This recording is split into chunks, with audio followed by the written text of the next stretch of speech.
So there I was reading about all the upgrades coming to all the legends. Now we have pretty much all of them out, and it seems like there's a few that are really powerful and just could be like flying straight into like the meta being used all the time, and some that just seem really fun and kind of overpowered. But you know, when new things come out, you want some overpowered bits. You need people to have fun, and then as long as they actually like ramp it back and keep up to date with the upgrades they bring out, and like some might need to be buffed, some might need to be nerfed. As long as they keep up to date with it, we should be all good.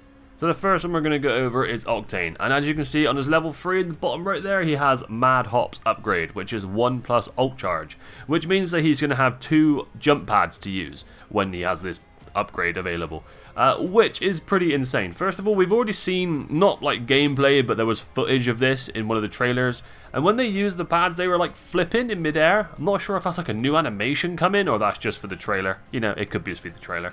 But anyway, I went into the fire range in the background there, as you can see, and I decided to put 2 pads down and just slide into them, see how far you can go. So 1 pad sends you about 70 meters. If you chain 2, you get like 130, 140 meters.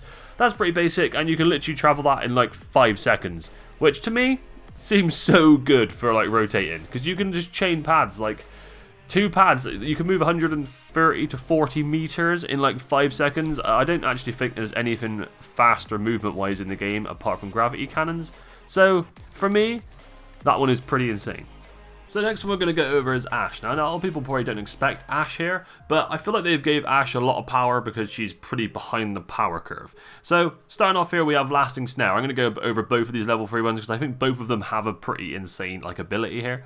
So Lasting Snare, Arc Snare, multiple enemies greatly increase lifetime. So right now, it snares people for I think 4 to 5 seconds, and it does 20 damage. So there's, first of all, it says greatly increase lifetime, which I'd say is like at least double. Now imagine you can throw your Arc Snare into a corner where you know 3 people are. This thing will now hit all 3 of them people, 20 damage each, and they won't be able to move for like 10 seconds unless they have an ability like Wraith Q or, you know, Ashe Portal, something like that. So for me, that is really, really good. And then I actually looked at the other one where you have twin snares where you get 1 plus tack charge. So you suddenly have 2 of these snares instead of having the one on the left, you have one on the right.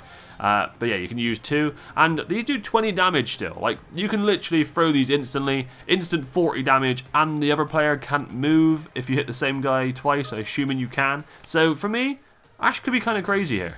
So, Bangalore is already hard meta. She's very, very strong right now. They're removing Digi-threats from SMGs, so she is going to be unbelievable in the new season. So what they did was they actually gave her a pretty crazy perk as well.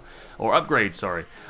So she can actually heal in her smoke when she has her level 3 shield perk, or upgrade on. Is this going to be like a Lifeline drone in your smoke, like, all the time? Is it going to be more like an Octane, kind of when you regen slowly?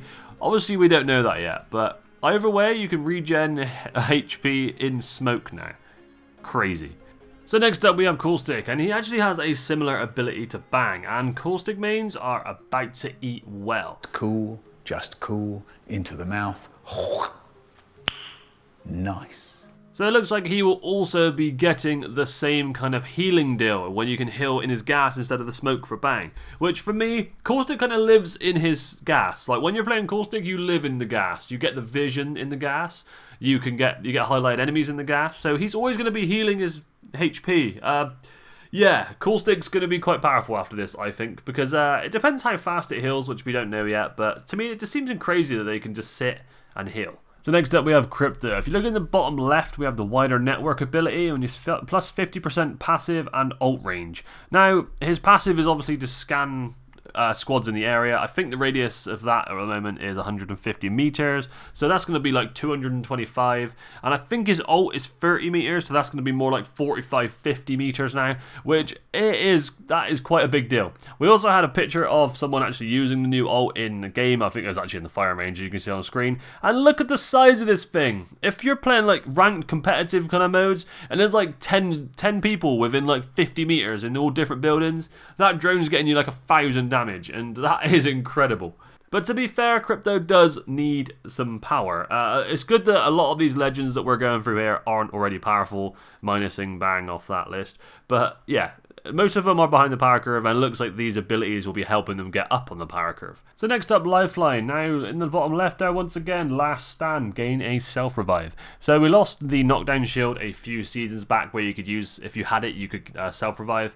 This is much better than that, I will say that in the first place, because if you see a Lifeline and they have purple, you can almost guarantee that they're going to maybe just have a self-revive. And it's something that you have to think about rather than just like random. So this is better than that, I will say, but I still think this will be really powerful, and I think this alone, along with our allied support, which your next ult is actually a supplier drop, so you can get a red weapon in there. It's pretty powerful. I think Lifeline will be going up on the pick rate quite a bit from this. So next one is Vantage. She's been behind on the power curve pretty much since she came out, and this one is I quite like this one. It's a bit different. So first of all, she's a recon legend, so she can already scan survey beacons, and if you look at that first perk, the blue one on the top left there, you have insider knowledge, which says gain access to ring consoles. Now normally this is a controller perk or upgrade, so she can actually do both. So now we actually have a legend in game that can do both. I will say that Pathfinder also has a level 2 ability where he can choose one of these two. So Pathfinder finally has a decent passive, and he used to be able to do ring consoles anyway. Kind of interested in that. But yeah, Vantage can now do both. So my final one is going to be Wraith. So Wraith a long time ago, in like the starting seasons of this game, her Q, which where she phases, was pretty much instant. As soon as you tap the button, she disappeared, and they slowly got rid of that, and they made it so it has a big delay so you can get killed just before you actually use it.